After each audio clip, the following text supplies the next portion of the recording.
we filmed this at night, believe it or not, in Utah. Nathaniel. He's the one. He's the one. So that's just how the schedule had worked out, so we had to film it at night. The one who Moses foretold and the prophet said would come. And then our brilliant cinematographer then lights it in a way where light's coming in from the windows. It makes it look like morning. The one. Jesus of Nazareth, son of Joseph. Nazareth. Jesus of Nazareth described, Can anything good come out of Nazareth? Come and see. Oh. Come and see. So again, those are the words of Scripture, but they don't feel like he's quoting a Scripture verse. It doesn't feel like King James English. It feels like part of a normal conversation.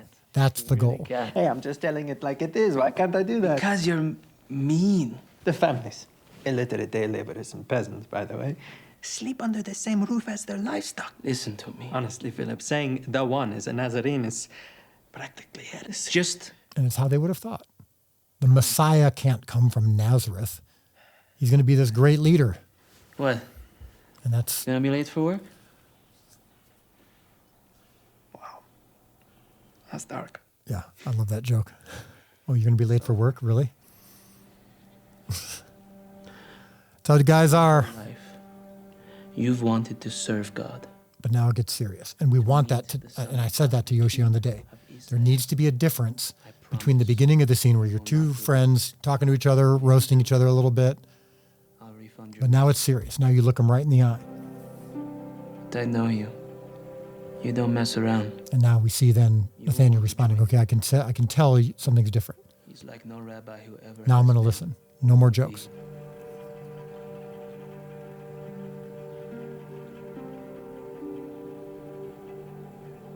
I've never seen you talk like this. Yeah, that's intentional there. That shot of his eyes just staring. He never stopped looking at him for those 60 seconds or so. Whereas previously they were talking, looking around. Now it's three of the greatest words in the Bible. Come and see. Also the name of the nonprofit that finances this show.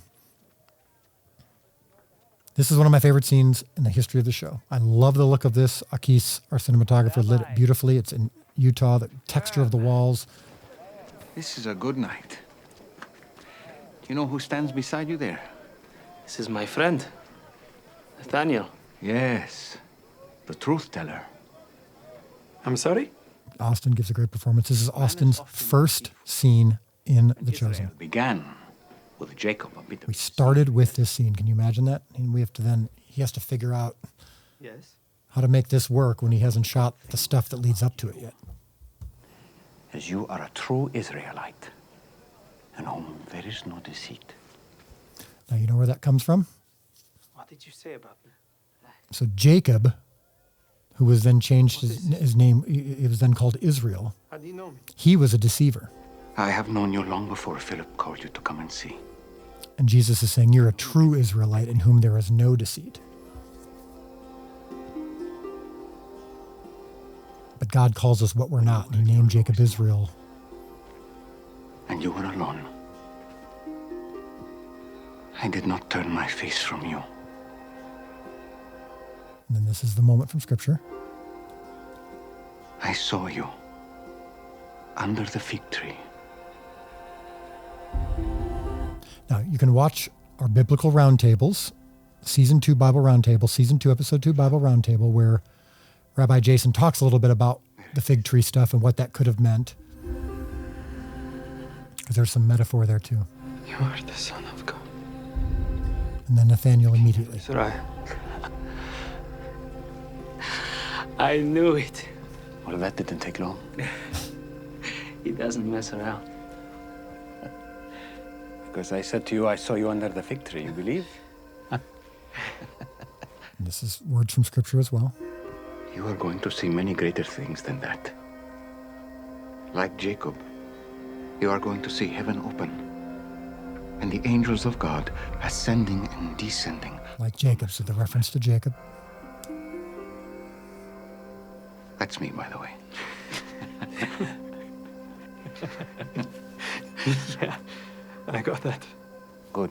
Introducing humor into some of these scenes is a key way to not only humanize it, but the emotions are already at the surface in a scene like this. But John just arrived with a message from Syria. He came back? Yeah. He said people... And for most of our episodes, we even when we have the big climactic moment like we just had, we still want to give a little bit at the end of the episode afterwards to send you into the next one. Thank you, boys. The story is moving. Progress is being made. So, you wanted to help build something that would cause prayer and songs, I love something this. to bring souls closer to God, yes? Can you start tomorrow? So Jesus knows what Philip's goal was. Philip thought that his ministry was going to be building something physical to point people to God. Jesus is like, oh, you're still going to do that. It's just not going to look like what you thought. And that's my story. And that's the story of so many who saw this episode and talked about how they felt so seen. And that's the beauty of the Gospels, is when you can connect with one of the characters, one of our ancestors, and see Jesus through their eyes.